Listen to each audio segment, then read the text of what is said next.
I'm actually using my first Christmas present, early Christmas present. I have gotten the 20 millimeter G lens and I'm using it and I'm just blown out of the water. I don't think you, I got like a lot of blur effect in the back and I look like, I think it's impressive. It's semi professional what the big YouTubers look like, but I'm pretty impressed.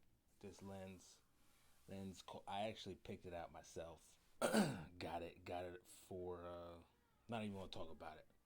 Not even want to talk about it. Then we got it on sale, and then she got a kickback with the credit cards. So we're not. It was a lot, but it was an investment. It was an investment. I want to say we paid. I want to say $694 for the lens or something like that. Um, but it was either she gets it or I get it because I was dying to get a new lens. I'm also dying to get a new camera. That's one of the great things that plants bring to you when you're growing them. I think they make you grow. When you find plants, they make you grow to do other things. Like I'm a witness. My YouTube channel is one thing that they made me grow. Stock market, for some reason they compare to the stock market. You know what I mean? In the green and in the red, you're in the green. I'm a more bullish trader,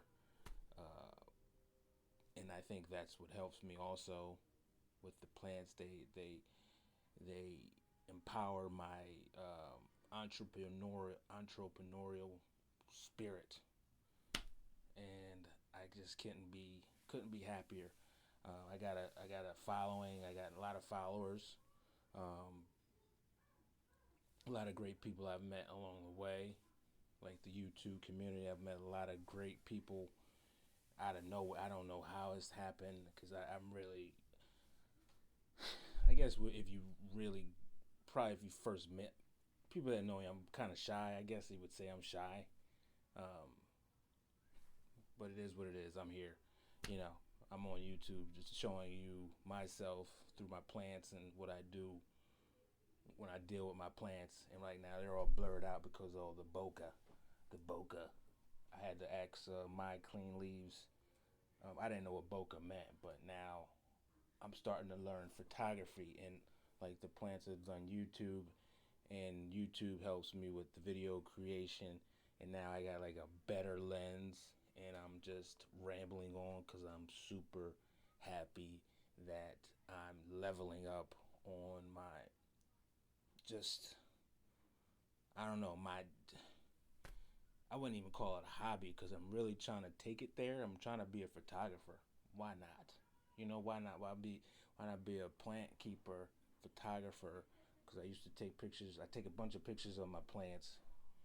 So why not bring the two and two together? That's why I always put on all my videos like keep growing, because I'm showing you how I'm growing and helping you to grow, and you helping me to grow. So it's just like a big growing thing. So growth is one of my just something that really makes me happy to see growth. It's like one of my I don't even know what to say. I think it's just the word growth. As long as it's not like a negative growth, like a cancerous growth, but as long as you got plant growth, it's all good.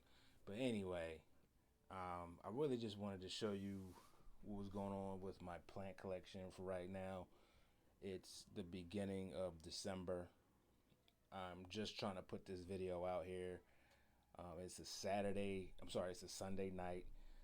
I am preparing for Christmas. I hope you're preparing for Christmas. Everybody have a happy holiday if I don't talk to you. But let's talk about the plants. Um, I want to talk about one plant that I got from Facebook that I invested in heavily. I invested heavily into this plant. I didn't. I actually, it's my first ever cutting and it's an expensive cutting, but it was a deal. Yeah, I believe it was a deal. I believe I got it for I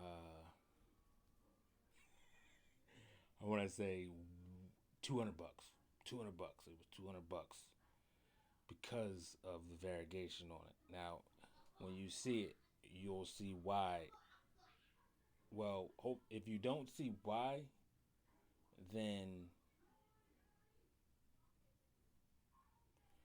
maybe if you don't see why, you don't see my vision. Let's just put it like that. But if you do see why, you see my vision.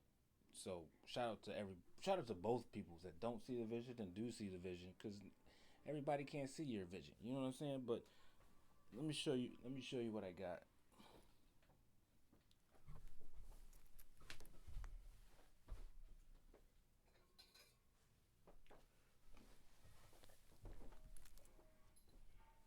Now, once again, I said vision. If you don't see my vision, do you? This is the vision. Now, this is the size of the vision.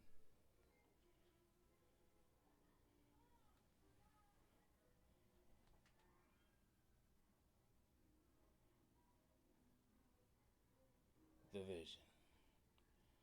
So I didn't. It was it. The root. The node is a little tight for me. I ain't gonna lie. It's like really tight. I'm not gonna super lie.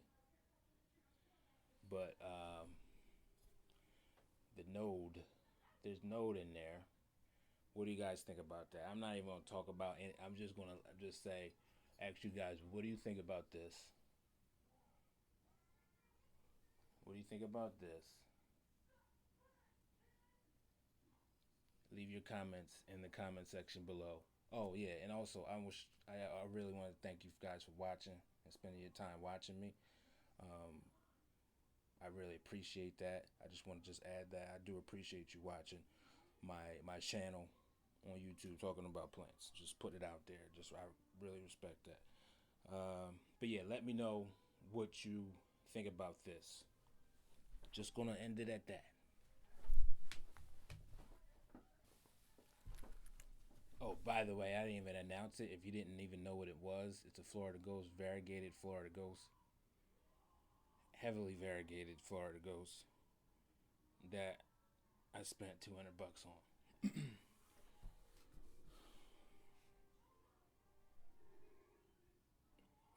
Now, once again, let's also revisit.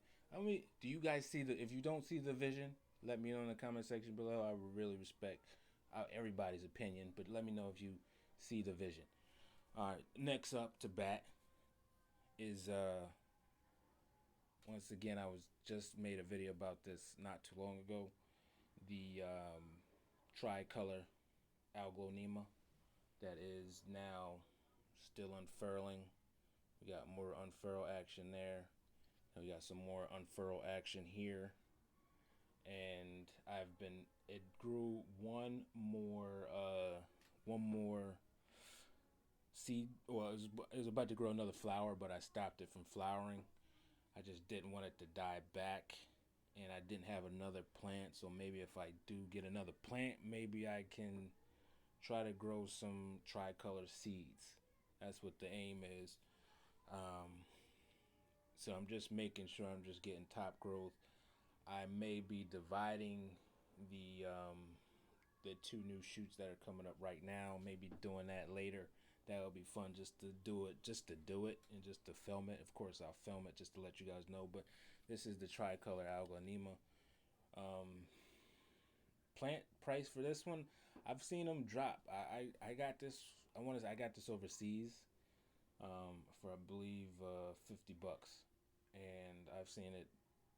Well, I've seen like the price going for like it used to be up like close to 300. Now I see it dropping like to 100 and coming back down to where I got it at. So it's all where you look at. I mean, plant prices jump, but this is one of those plants that I was happy to take care of because just the look of it, the leaf structure, the pattern, you just can't beat that. My only beef with like the setup behind me, like the setup, I just like all of these plants look so nice. It's just hard to have them like bunched up together and not and like they need to be in like an open house somewhere, on a bringing life to a corner to display for their just the beauty for what they look like, and like they're all nice here, but it's just what I mean. They're not really in a setting like a Martha Stewart type of thing. You know what I'm trying to pick. You know what I'm trying to say. But anyway, it's all good. Let me show you also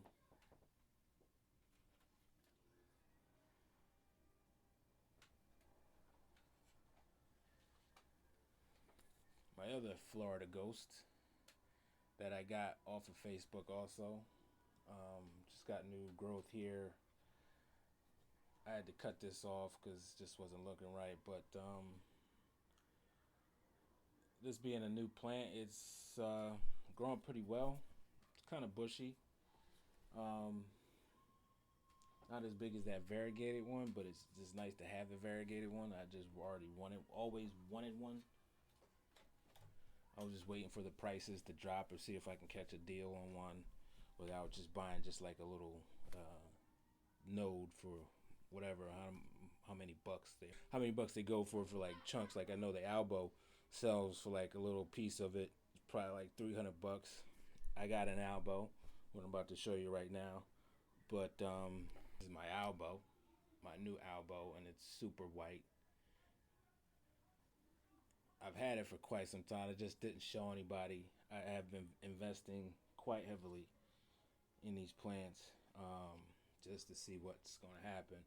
And since, like I said, spag peat moss is incredible. You can see the root system.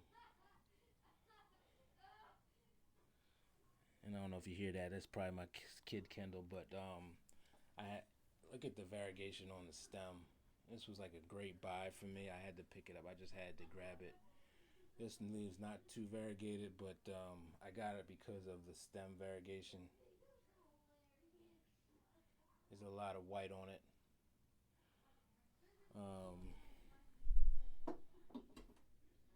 And having the Thai constellation just made me more comfortable to try to get it, since I sold a cutting on I believe I sold a cutting on eBay.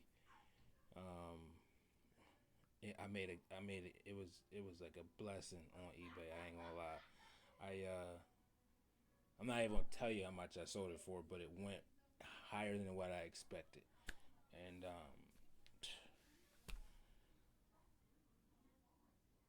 and I was even scared to ship it because the leaves, that was my biggest ship ever, and I shipped it actually to California, and actually the buyer really praised me on like how well I shipped it, and I was pretty proud of myself.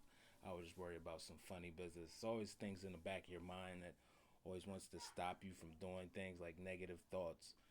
But since I've been shipping smaller plants, which I'm comfortable with, I got out of my comfortability zone because of the price. I overpacked it, made sure that the plant had the right size box. It was an oversized box because the plant was like at least my monstera is pretty big. It was at least, I would say, 3 foot long and probably 3 by 3. I did a box that was probably 4 by 4. I actually paid $100 for the shipping. That the buyer was $100, like literally $100 to ship this plant, and I had to ask the buyer. I told the buyer, it's this price. Let me know if that's okay, and they happily agreed. And like I said, it just was a great experience for me, just selling a piece of my monstera that I've been waiting on selling for quite some time, because I had a piece of a monstera that I did a giveaway on, and then I have one that I think I sold and I made my money back from the expensive sell, and then now it's just rolling into something that's great. So plants have been great to me right now. I did have a hiccup with fungus gnats. I bought some organic soil um, that I didn't neutralize or try to bake, or I'm sorry, try to make sure I sterilize the soils was the word I'm trying to say. I didn't sterilize the soil. I got fungus gnats, and I took care of them. It's not a big thing. It's not a big thing for me anymore. I'm so happy it's not a big thing, because the first time I saw like a couple, I got immediately the yellow sticky tape. I buy like the big squares, and I just cut them up, drop them on each plant. I know there's ones that you can buy that look like butterflies, and you stick in the soil. Um, just the ones that are the big squares. I don't know if you do it, but I just think it's just more, how can I say, more effective if I cut it up, because you can cut the squares up pretty big and then drop them on the sides of the top of the plants, and it catches a bunch of the larvae. I didn't get any nematodes, which I was thinking about doing, but I was also going to get the granule mosquito bite, the dunks, because I know they work for the larvae also. But I just took care of the aerial ones, and they started disappearing, and I didn't have to step up to put the granules. But I think I'm just still going to put the granules in there. But everybody gets them. It's going to happen. I think right after winter, they start emerging for some reason. When the fall season comes, everybody's going to get pests. I don't think anyone is out there trying to really say that they don't get any pests, because it just happens. It might come home on a new plant or something like that, but it's always some chance. There's always some chance of you getting a pest, but the better thing about getting a pest is it, knowing how it's designed, what it's looking for, what the conditions that the pest thrives in best, and how to alter that and make sure you effectively, naturally take care of the pest during the early stages before it actually could do any damage to your plants. And that's like the goal. Like, no, familiarizing yourself with all of them.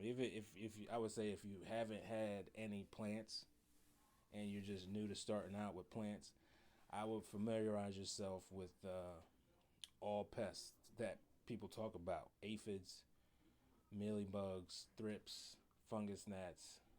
What else is there? Spider mites.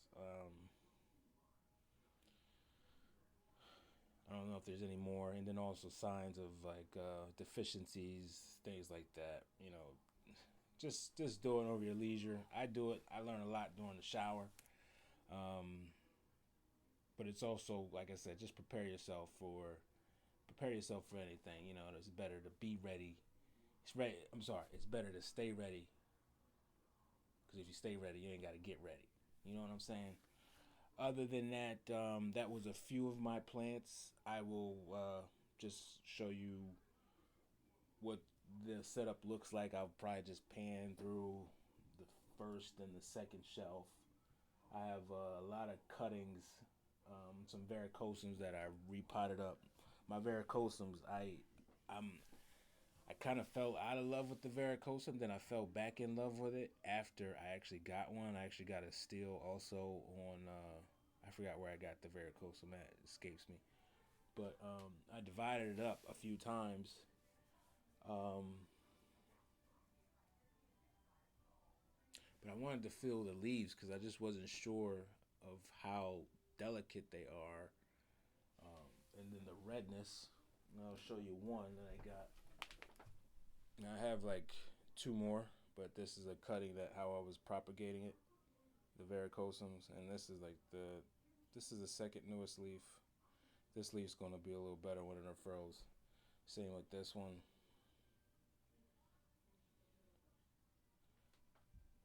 I'm trying to get a better angle on it. This leaf is getting stuck. I'm seeing a lot of plants of mine getting stuck. I believe they get stuck because of, I want to say, humidity, water. Don't quote me on this, but if you know about plants getting stuck, let me know in the comment section below, because a few of my plants have been getting stuck. But I'm noticing if I water a little bit more, then they don't get unstuck. So I think there's a connection. But what was I saying? This is the varicosum. This leaf looks similar to this one that's about to go away, but I believe this one is going to, this new one here is going to be great. I put this in some soil, and I got cinnamon on top. I like just throwing cinnamon on top just to make it sure. I don't know, just getting ready to fuck its gnats. Cinnamon's supposed to be a antifungal and a growth hormone, and it smells great. So I just put it on top just for giggles. You know what I'm saying? But the varicosums been getting the same amount of light that I've been getting most of my plants. Like I said, 12 hours a day. We're about 7 to 8 inches away, sometimes away from the grow lights, and with the spag peat moss, I'm just on the moisture. I'm making sure that the soil's not growing out because they're like delicate. I usually do like the new propagated cuttings in the spag peat moss, and then I just transfer them to soil when I think they are okay and ready to be transferred. Of course, to a really airy mix. I don't want the transfer to be harmful or too stiff, too hard for the roots to penetrate. But I want to give them like a nice airy mix so they can just kind of get the same feel with spag peat moss. You know, because when they're going through peat moss is really, really airy. So if I do repot them in soil, I make sure I do not compact the soil. I just would just fill it in nice and light with a nice airy mix, and most of my philodendrons love that stuff. So I'm sure yours would too. But like I said, everybody do what works for you. Do like more research, see if you can get more ideas or more of the same people saying the same things, and you can combine those things that are generally said in most of the YouTube videos if you're looking at YouTube for research, and then you can just find your rhythm with your plants, because it's all about a rhythm. But like I said, once you got like a natural, a natural setting for them, they'll do all right. But anyway, I'm just going to end it at that. Thanks for watching. This is Gerard's Horticulture. And by the way, my name is Gerard. I'm an exotic plant collector. Thanks for watching, and keep growing.